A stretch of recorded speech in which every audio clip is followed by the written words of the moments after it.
Hello everyone and welcome back to another video, and at this point I have given up on retakes.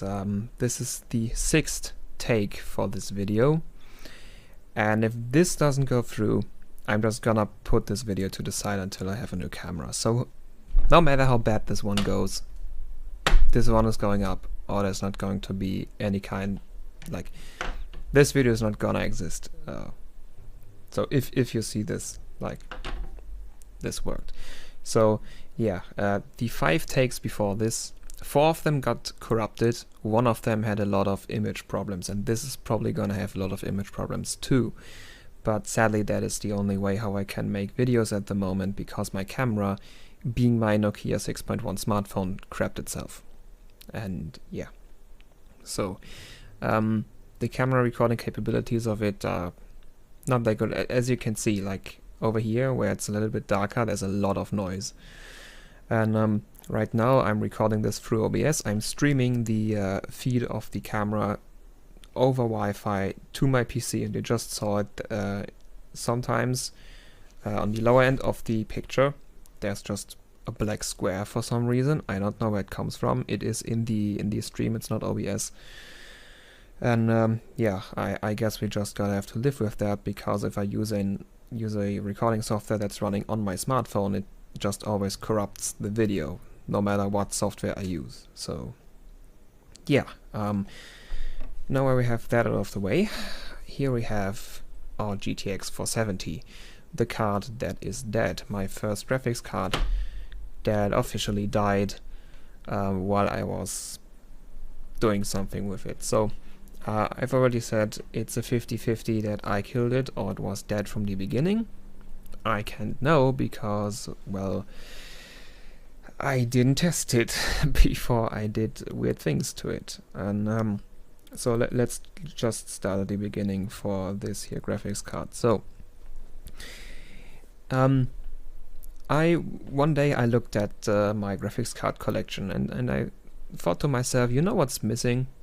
I have all these nice high-end cards. I have my 980 Ti Strix, I have my two 580s, one of which is an extreme overclocking card, and the thing I'm missing is like a really bad and crappy card that, like, I just want a crappy card to see what I can do with it, how far I could push it, how many things I could modify.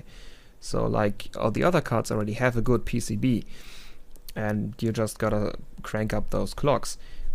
But a crappy card like this, with this 4-phase over here, yeah, I really wanted to know how like, this is a reference PCB, how does a reference PCB perform?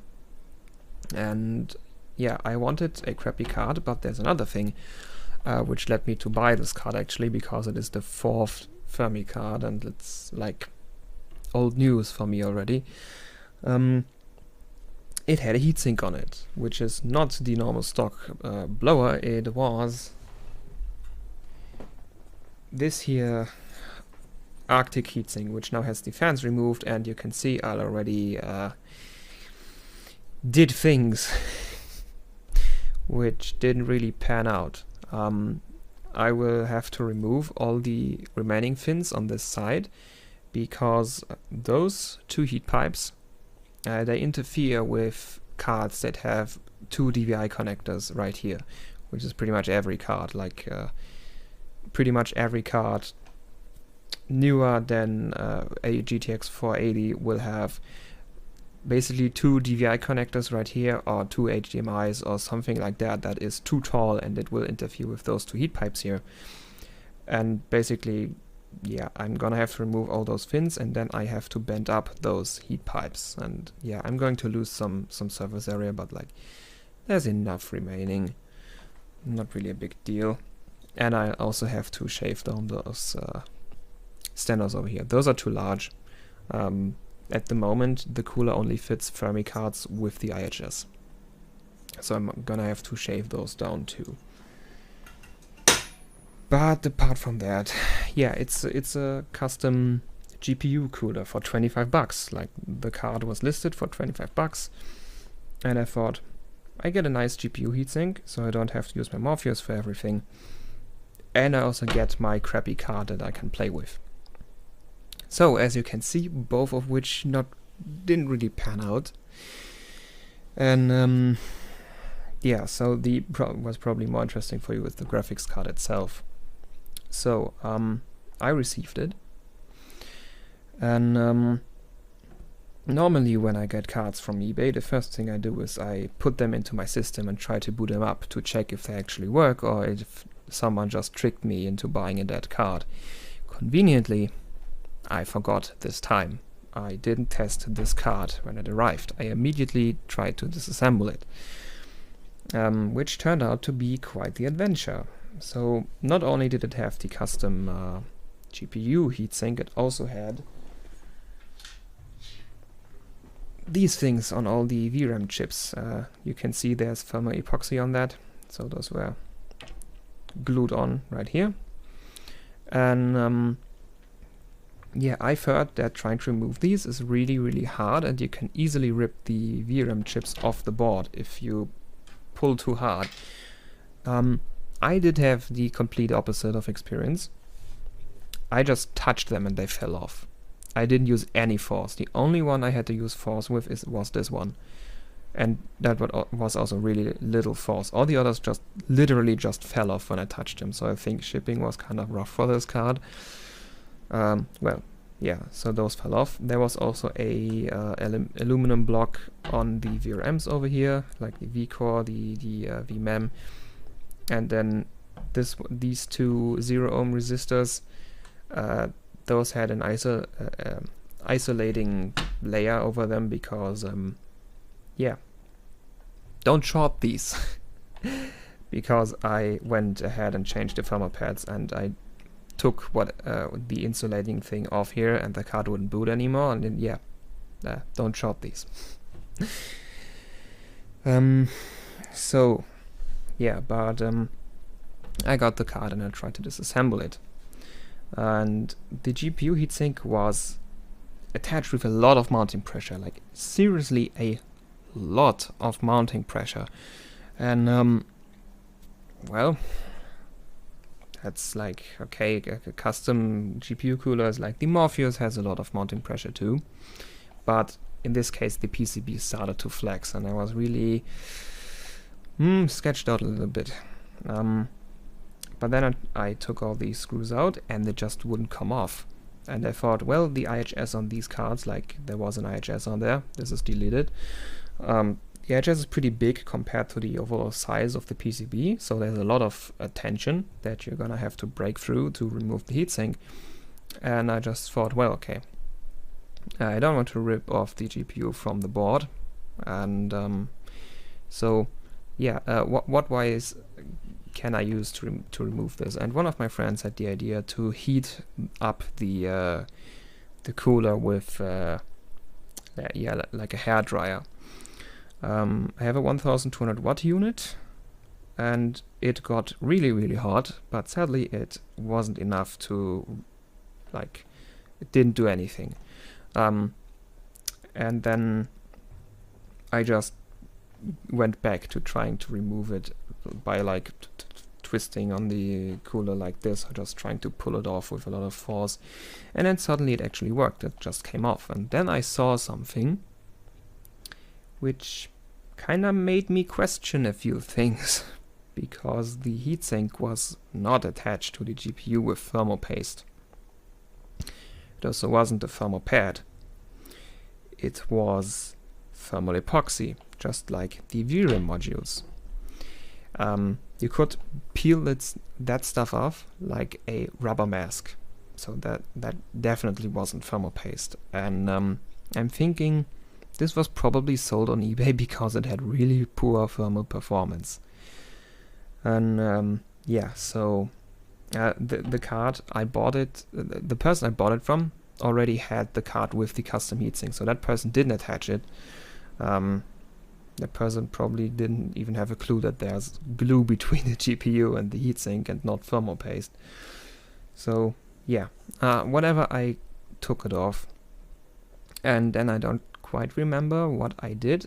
I was thinking about deleting the card, which, as you can see here, I did, And I also got the thought, well, I did all this crazy stuff to the card. Now maybe I should test it if it even works. And I put the cooler back together, used thermal paste this time, put it into my testing system, and yeah, white stripes everywhere, just like my 780 Ti when it was dead. So the card wasn't working. And yeah, at that point I was pretty pissed. Because I already realized that the standoffs of the cooler were too big to use on any other graphics card, and now this thing also was dead. And I was pretty pissed, and I thought of ways, well, how can I salvage this situation? And then I remembered the cooler was attached with a lot of mounting pressure. And this is a huge GPU, and I use a lot of force, and maybe I damaged some of those BGA connections. I don't think I used enough force to damage the BGA connections, but it was attached with a lot of mounting force before. So maybe that damaged them, or they were already damaged and you needed all this mounting pressure to put them back together. And so I just rocked the heatsink on as hard as I could, use as much mounting pressure as I could. And yes, that was the solution. The card worked again. It had no artifacts, it booted up, it installed drivers, and it even ran benchmarks. And yeah, it was performing like a GTX 470 would. And then I started to overclock it. And yeah, all the other Fermi cards that I have here, they have pretty high ASIC quality. They all have Samsung VRAM, just like this one. And yeah, I was kind of expecting I was expecting some overclocking headroom on this card, even though it is the weakest VRAM by far. Well, I don't actually know by how far. I don't know which MOSFETs the 560 Ti 448 uses, but that one is a 6-phase, this is a 4. So, well, whatever. So I was expecting some overclocking headroom over here, like all the other Fermi cards that I had on their stock cooler had no problem hitting 900 megahertz. So I thought, like, that's probably a good starting point. Let's try 900 megahertz. Oops. Nope. Crash.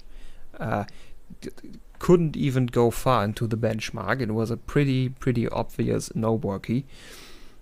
And yeah, 875, nope. 850, nope. 840, yeah. 840 ran. 840 megahertz on this core. And then I checked ASIC quality and it was trash. It's better than 20% of similar GTX 470s. So it's top 80%. Like out of 10 GTX 470s, also if you compare to 10 GTX 470s, this is better than 2 of those. And the other 8 will be better than this. So this is a pretty bad core.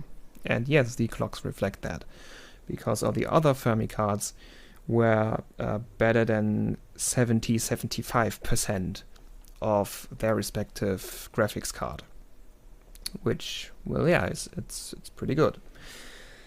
And so yeah, 840 megahertz on the core, which is not impressive.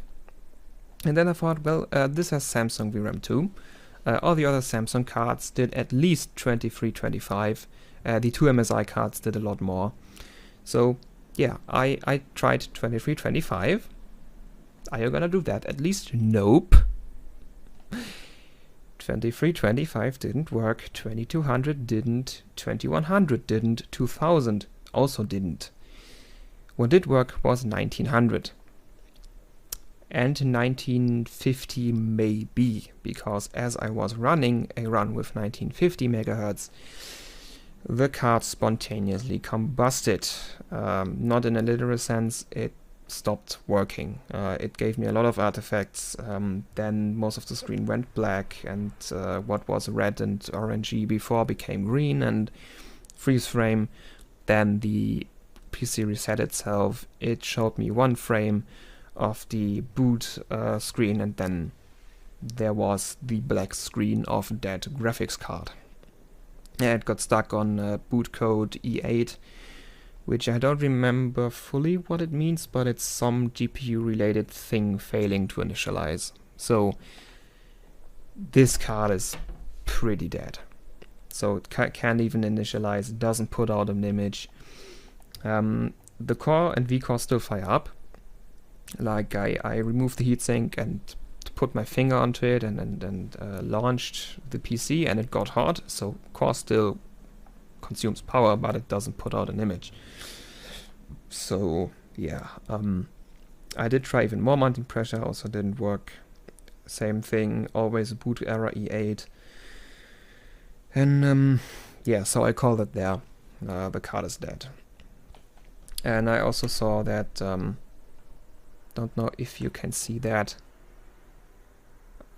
You really can't see it. Nope, the image quality is too bad with using OBS. So this, you can see the GPU sits on its own little PCB, and that PCB is connected to the main PCB with a BGA, a ball grid array. And those BGA connections in this edge and on this edge, there were broken ones. The GPU was physically away from the PCB, and you could see how these little solder balls were broken up. And yeah, the mounting pressure pushed those back together, so the card worked again, but something must have broken. Maybe one of them couldn't come quite back together, and it was an important one or something. Yeah, so it's dead. Yeah. Then I thought about, like, what can I do with this card now? Like, V-core still fires up. It still has this nice V-core PWM controller on the back, which is nice to mod. And it has these nice capacitors all over here, and like, yeah. And I was thinking, one thing I could do, I could try demonstrate what happens if you blow up your VRM and intentionally short V-core to ground, or something like that, intentionally short out a MOSFET or something like that, and maybe get a nice, easily marketable video title. Or, which I'm probably gonna end up doing, is the PWM controller, the NCP5388 over here. It has a public datasheet. So I could try to volt mod it, because you can still read a voltage if it turns on. Like, it doesn't put out an image, but you can still measure core voltage. So I could try to practice to volt mod this graphics card. Like, I can make it more dead, because it is dead already. It's only that the VRM is still working. I was also thinking about just sawing off the VRM and making like a mini e-power board, but like, that's a 4-phase. If I e-power something with this, that's gonna be a downgrade from what's already on the card. So yeah, not really a good idea. So I'm not gonna do that. And yeah, so that's probably what I'm gonna end up doing. And yeah, again, it's a 50-50 that I killed it, or that it was already dead. It wasn't, for sure, it wasn't my D-lid that could have killed it. It was my removing the heatsink, because I used a lot of force to get that cooler off, and that may have destroyed the BGA, but there are a ton of these connections right there. And I kind of doubt that even with that much force, I kind of doubt that it was enough to break them. Like, also there's a serious amount of those broken. So I don't think that I used enough force to break them. So I guess it already had some broken BGA connections, which was fixed by the mounting pressure that the custom cooler used. And then maybe by trying to remove it, or during shipping, it got worse. So yeah. And yeah, so GTX 470 is dead now. And like, I can still salvage this a bit. I can still get something out of it, and if it completely dies, like, yeah, like the volt modding shouldn't be that difficult. It's just that I have a 30-watt soldering iron that might be too weak. But yeah, the datasheet is public for this PWM controller.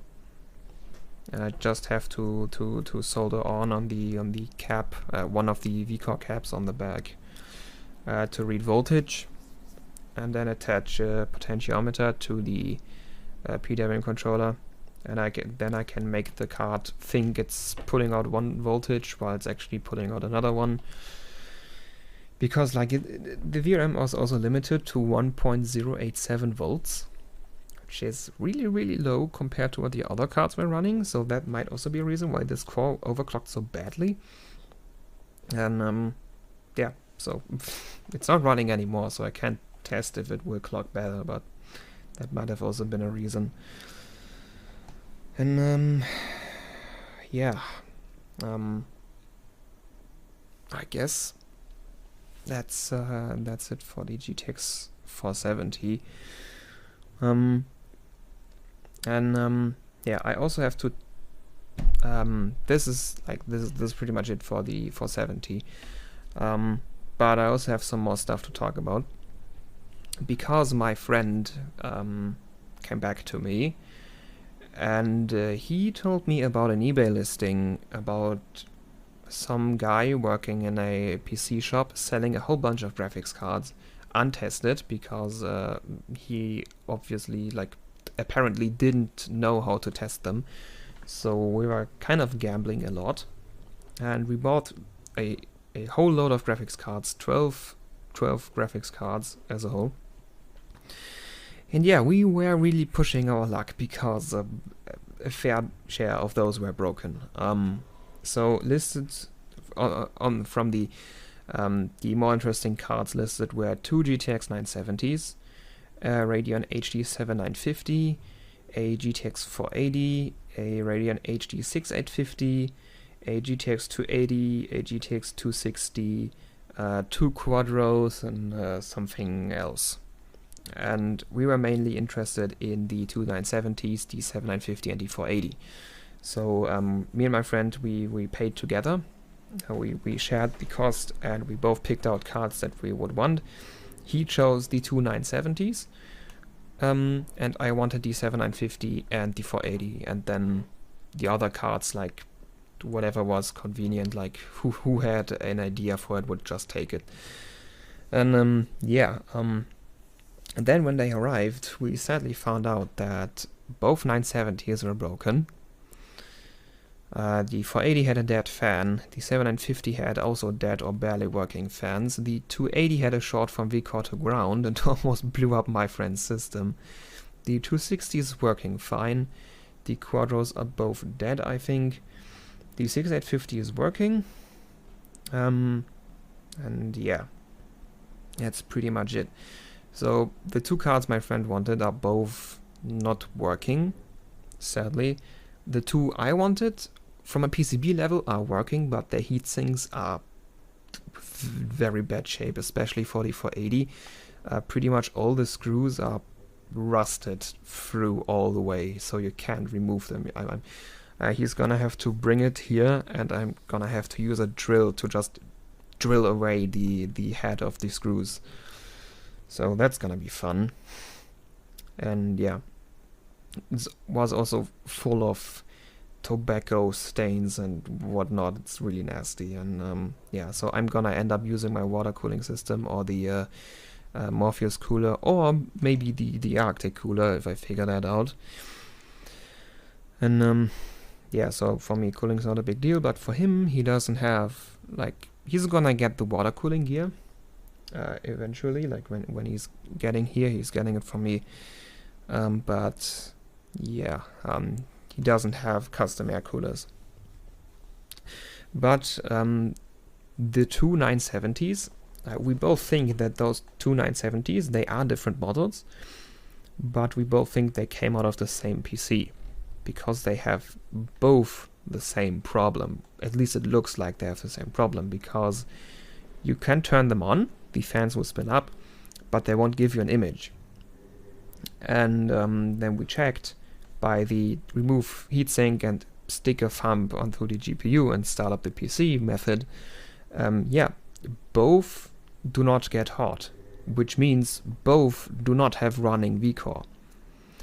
And what I theorized is that those two are probably in the same system, and maybe the power supply from that system died and killed those PWM controllers, because if the PWM controllers are running off straight 12 volts and the rest of the VRM is running off of 5 volts or something like that, the PWM controllers are toast, but the rest should be completely fine, because if the MOSFETs are not closed, the 12 volts are not going anywhere. So yeah, or it's just that both PWM controllers are getting pulled low because of a bad BIOS flash or whatever it could be. So yeah, my friend will have to test the enable pin for the PWM controller, what's up with it, and then maybe replace it or remove a transistor if it's just getting pulled low or something like that. So I think those two 970s are fixable. It's just that it will involve some advanced tactics with a soldering iron and yeah, maybe replacing the whole PWM controller. So yeah, and also around Easter he's going to get here with the two cards that I want, and probably a whole lot of the other ones that we're gonna try to overclock or fix. And yeah, we're gonna do a lot with hardware, but that's still some time, and yeah, 2 months, about 2 months. I also have literally tomorrow my final exam in mechanics. So yeah, after I'm recording this, I'm going to bed, and then tomorrow when I wake up, I'm going to learn a lot. Like I have already learned, no panic, but yeah, I'm going to learn some more. So yeah, that's now pretty much it for the video, I think. Hey, we are at 27 minutes. This is the shortest take of them all. If you do it 6 times, you kind of get the information closer and closer together. So yeah, recap for it. I've told you the story of this GTX 470 and the cooler attached, and yeah, my plans are either I'm going to blow this VRM to pieces for a nice video, and the more likely variant is probably gonna be that I'm going to practice volt modding PWM controllers with this one, because it's on the back, it has a public data sheet, and like there's no risk involved because the card is already broken, but the VRM is still fine. So you can already see how I like over here, it's not focusing and the light is too close. So over there and also over there I scratched the coding of the PCB with the probes of my multimeter to check where the power plane is. So here's this thick thing is the vCore power plane. That over there is 12 volts, and then that around, I don't know if you can really see it, like there, yeah. So that strip in the middle is 12 volts, and then the thing right here, that's ground, and that thick strip right here, that's vCore. So yeah, I was checking for power planes, and yeah, I guess that's pretty much it. We are nearing 30 minutes. This video is long enough already. So yeah, I guess this is it for this here video, and yeah, thank you all for watching, and we're gonna see each other next time. Bye.